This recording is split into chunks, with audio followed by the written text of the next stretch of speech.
दोस्तों नमस्कार, जय हिंद। दोस्तों, जैसा कि आप जानते हैं, कुछ समय पहले हमने एक वीडियो डाला था यूट्यूब में। सब्जेक्ट मैटर था उसका, जो हमारा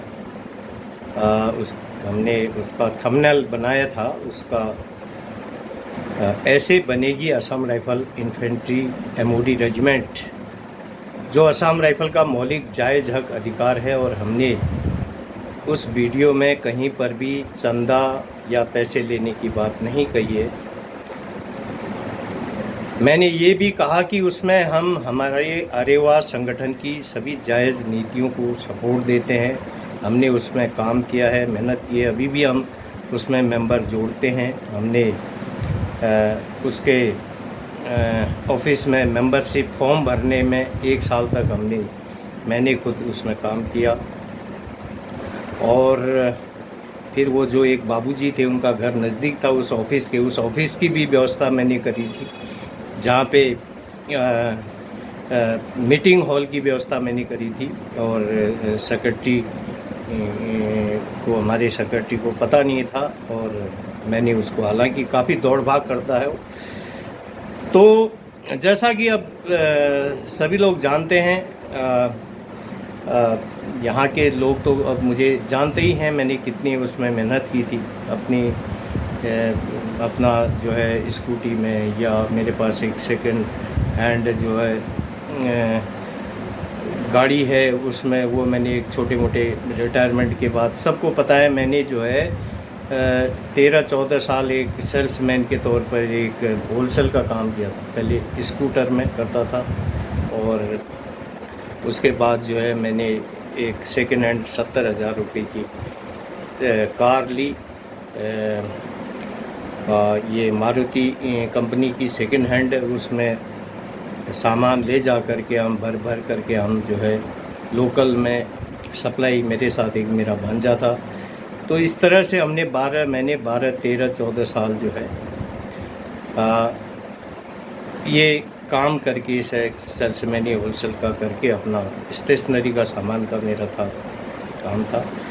तो मैंने मेरा बालक और बालिका को पढ़ाया। जब वो एक 5 में पढ़ता था, एक जब 7 में, जब मैं आया था असम राइफल से।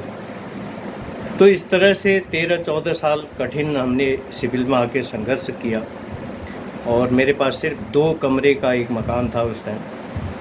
उसके बाद क्योंकि पेंशन आते समय मुझे 8-9 लाख रुपए जो मिला, उसमें मैंने 5 लाख में एक 2 कमरे का मकान था बनाया मैंने। उसके बाद जो है मैंने करीब 3, फिर 2009-10 में कुछ पैसा आया, तो मैंने जो है एक प्लॉट, हाँ उसी टाइम मैंने डाल दिया था 3-3.5 लाख रुपए का।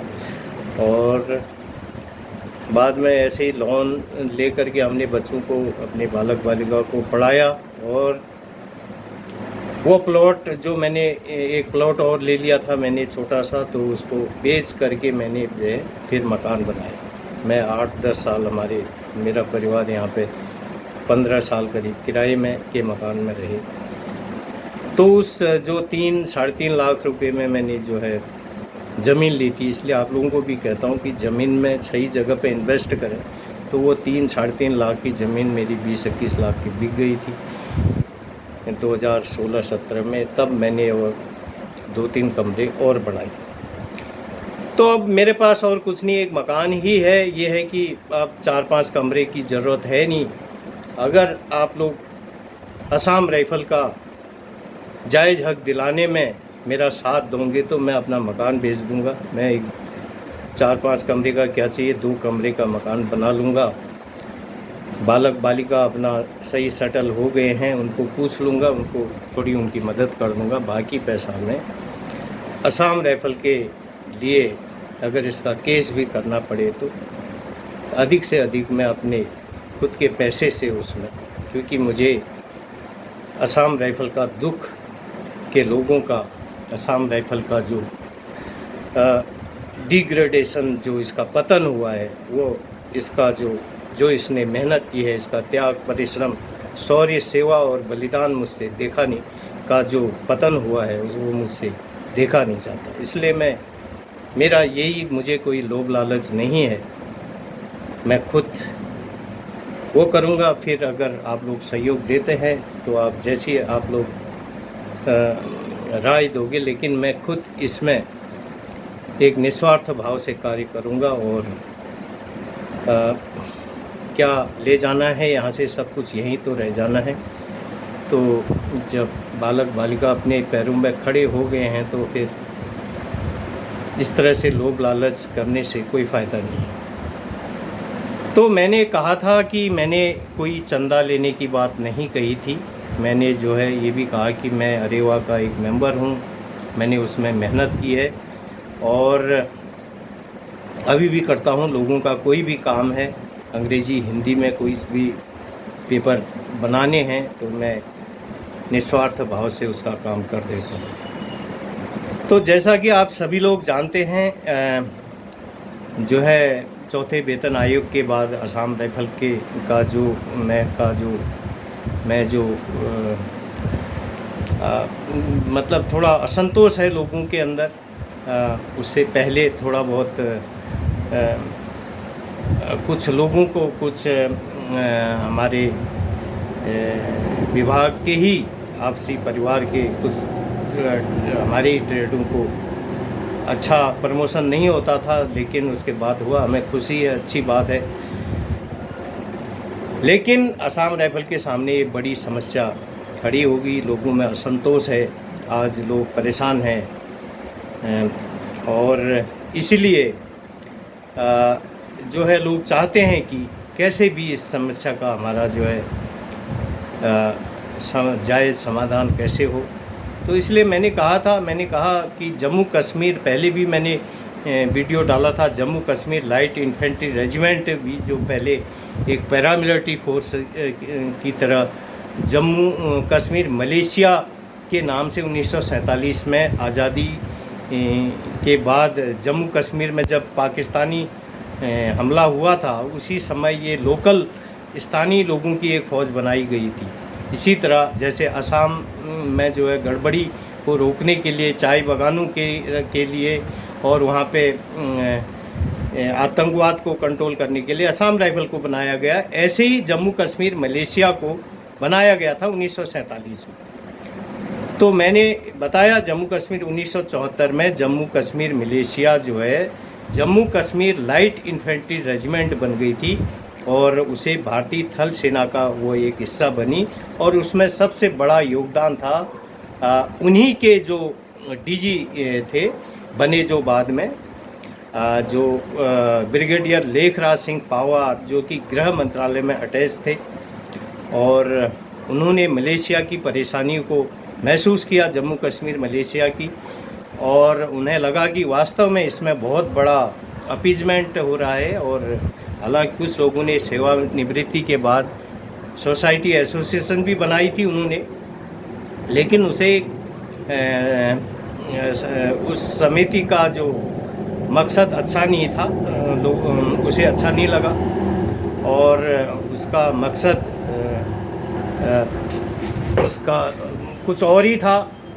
हालांकि वो जो कमेटी थी, जो ये एसोसिएशन थी, ये उसने कोर्ट में मुकदमा दर्ज किया था, लेकिन ढाक के वही 3 बात थे, स्वार्थ, लोभ, लालच, अपीजमेंट, चंदा और मेंबरशिप के पैसों से लोगों की जो है वास्तविक ज़रूरत, अपने फोर्स का मान सम्मान, गौरव का भी कोई हिसाब किताब भूल गए थे, कहते हैं। जम्मू कश्मीर मलेशिया की बात कर रहा हूँ। तो ऐसा हमने सुना और कहते हैं मनमानी चल रही थी, बटालियनों से चंदे के रूप में कह रहे थे कि लाखों करोड़, उस टाइम लाखों, अभी तो वो करोड़ों का हुआ, पैसा आ रहा था, डोनेशन, चंदा लोग अलग दे रहे थे, मीटिंगों के लिए पैसा अलग से लिया जा रहा था, लेकिन ढाक के वही 3 बात थे।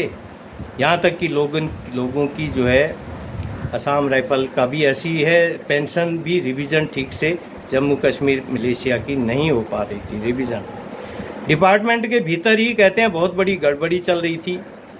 और जैसे अभी असम राइफल हम लोगों का हो रहा है, एक 20-22 साल के हवलदार की जो बेसिक पेंशन सही तरीके से रिवीजन होने पर क्योंकि नया का जो बेसिक पेंशन सभी क्या कहते हैं बेसिक पे जो है सभी सीपीओ में भी अभी 40-42 हज़ार 20-22 साल के हवलदार की है, वो तो उसका आधा पेंशन मतलब 20-21 हज़ार बेसिक पेंशन उसकी जो है बनती है। लेकिन यहाँ तो 12-13 हज़ार रुपये बेसिक पेंशन में गुजारा हो रहा है, क्योंकि ये रिवीजन ठीक से नहीं हुआ। अपनी जवानी के अमूल्य समय को देश की रक्षा सुरक्षा में अपना तन मन धन से सेवा करने वाला जवान को उसका जायज़ हक नहीं मिलेगा तो उसकी आत्मा निश्चित तौर पर दुखी होगी और कहेगा, किसको कहेगा। तो इसी तरह से ब्रिगेडियर लेखराज सिंह पवार ने इसकी समीक्षा की, पेंशन की समीक्षा की जवानों की, किसको कितनी मिल रही है, किसको कितनी मिल रही है।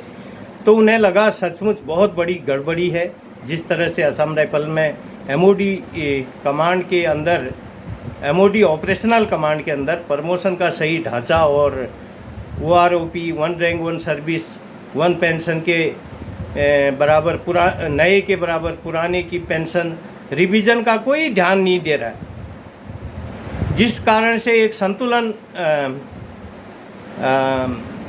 नहीं है। यही हाल है, कहते हैं मलेशिया का फौज का भी यही हाल था, उस फौज का भी। तो जिससे लेखराज सिंह पवार ब्रिगेडियर साहब बहुत दुखी हुए, जो कि डीजी बने बाद में। पूरी कहानी सुनिए, पूरे वीडियो को देखिए और आपको सचमुच असम राइफल के लोगों के दुख तकलीफ़ महसूस होगी। तो काफ़ी समय वो संगठन के भरोसे रहे लेखराज सिंह पवार साहब। उन्होंने सोचा कि समय पर जो है सिस्टम व्यवस्था में सुधार लाकर एक संतुलन और स्थिरता कायम करेंगे, लेकिन संगठन ऐसा काम करने में सफल नहीं रहा। अंत में उन्होंने गृह मंत्रालय और उन्हें मैं 1972 में एक प्रपोजल दिया और वो प्रपोजल ज्ञापन CCS में मीटिंग में पास हो गया और जम्मू कश्मीर मलेशिया के त्याग, परिश्रम, शौर्य, बलिदान की समीक्षा हुई और फौज कहाँ कहाँ डिटेल रही, उस फौज ने क्या क्या काम किए और वेलफेयर में सिस्टम में क्या क्या कमियां हैं, यह सारी समीक्षा करने के बाद CCS ने जम्मू कश्मीर मलेशिया को Jammu Kashmir light infantry regiment बनाकर भारतीय थल सेना का हिस्सा MOD बनाने का आदेश दिया और जम्मू कश्मीर मलेशिया फौज 1974-75 में 1947 में जमी और 1974-75 में MOD आर्मी बन गई। हालांकि उसके पास एक परमवीर चक्र है, लेकिन असम राइफल के पास भले ही परमवीर चक्र न हो, लेकिन वीर चक्र, शौर्य चक्र, अशोक चक्र, कीर्ति चक्र, कुल मिलाकर एक डेटा के अनुसार पता चला है कि असम राइफल के पास सबसे ज़्यादा हैं इन्फेंट्री रेजिमेंटों में और असम राइफल इन्फेंट्री रेजिमेंट नहीं है। असम राइफल हमेशा लगातार बिना विपरीत हालातों में अधिकतर नॉर्थ ईस्ट के लोकेशन में डिप्लॉय रही है। हालांकि जम्मू कश्मीर, श्रीलंका और देश में और हैती देश में भी इसने शांति सेना बनकर अपनी सेवा दी है और जम्मू कश्मीर में वर्तमान में भी आतंकवाद में लाइन ऑफ कंट्रोल में अपनी सेवा दे रही है। इससे पहले सभी लोग जानते हैं असम राइफल नॉर्थ ईस्ट के असम, नागालैंड, मणिपुर, मिजोरम, त्रिपुरा के खतरनाक खूंखार आतंकवाद को शांत करके वहाँ पर जनमानस का सामान्य जीवन कायम करने में सफल रही है और प्रथम विश्व युद्ध, द्वितीय विश्व युद्ध, भारत चीन, भारत पाकिस्तान युद्ध में भी अपना महत्वपूर्ण देश के लिए योगदान दे चुकी है। अरुणाचल प्रदेश के 7 दिन से लेकर 28 दिन तक के पैदल पोस्टों में ऐसे ऐसे रास्ते जहां पहाड़ों में जहां से पैर फिसलता है तो जो उसकी लाश तक नहीं मिलती, सियांग नदी और ब्रह्मपुत्र नदी में वो लाश चली जाती है। इस तरह से असम राइफल के जवान वहाँ चीन के बॉर्डर में सबसे फ्रंट में 7 दिन से 21 दिन तक पैदल पोस्ट में तार के झूला पुलों में और कई नदियों को पार करते हुए पहुँचते हैं। और इसके अलावा जम्मू कश्मीर, केरल, राजस्थान से 7 दिन से 10 दिन तक के खड़े खड़े ट्रेन में सफ़र करके अपनी छुट्टी आते थे और जाते थे। चौथे वेतन आयोग तक संतुलन था, लेकिन कुछ लोगों का के साथ ज़रूर नाइंसाफ़ी थी कुछ ट्रेडों के साथ, लेकिन उसका प्रपोजल पास करके पॉलिसी बनाकर वो ठीक हो सकता था, लेकिन ऐसा नहीं हुआ। असम राइफ़ल को 1986 में MOD आर्मी की तर्ज पे जो इसको 5 रुपये के अंतर से पेंशन वेतन प्रमोशन मिल रहा था, उसे हटाकर दिल्ली पुलिस की कैटेगरी में जो 8 घंटा ड्यूटी करती है लाकर असम राइफ़ल का बहुत बड़ा के लोगों को हानि हुई। और इसमें ये देश हित में कतई नहीं हो सकता, क्योंकि जवान के साथ उसका जायज़ हक न मिले तो ये देश हित में कतई नहीं हो सकता। तो वीडियो आज लंबा हो जाएगा, तो अगली बार फिर हम बात करेंगे। तो और इसीलिए हम जो है इस तर्क, तथ्य और सत्य को इस सब्जेक्ट मैटर में हमने चर्चा की, ताकि प्रत्येक असम राइफ़ल के जवान परिवार का साथ, प्रत्येक असम राइफ़ल जवान परिवार का विकास इसके साथ है, महत्वपूर्ण प्रयास और विश्वास। तो इस तरह से हम कर पाएंगे। अभी मैंने पिछली बार वीडियो दिया था, काफ़ी लोगों के उसमें लाइक आई है, कमेंट्स आए हैं, मुझे फ़ोन आए हैं। तो इसी तरह से आप मुझे अपना मार्गदर्शन देते रहें, फ़ोन करें, और जो भी देश हित में और असम राइफ़ल के लोगों के हित में जायज़ होगा हम वही करेंगे, और हमें कोई लोभ लालच नहीं है। ये जो लोग ये कह रहे हैं कि चंदा उठाएंगे, पैसा उठाएंगे और पैसे कमाएंगे, ये भावना अपने मन से निकाल दीजिए। मैंने पहले बता दिया, मेरे एक बालक और एक बालिका दोनों अच्छे पोस्टों में जॉब हो गए, में लगे हैं, अपना खा रहे हैं, कमा रहे हैं। मैंने कह दिया मैं अपना मकान बेच के भी मैं एक 2 कमरे का छोटा मकान ले लूँगा और अपने रहने के लिए, लेकिन मुझे असम राइफ़ल का जो सिस्टम है इसको मैं सुधारूँगा। यही मेरा मेन सपना है और इसे मैं पूरा करूँगा, और आप लोगों का सहयोग बहुत इम्पोर्टेंट है। तो आज के लिए इतना ही। वीडियो को अधिक से अधिक शेयर करें, लाइक, सब्सक्राइब, शेयर करें। Thank you. जय हिंद, नमस्कार, जय भारत।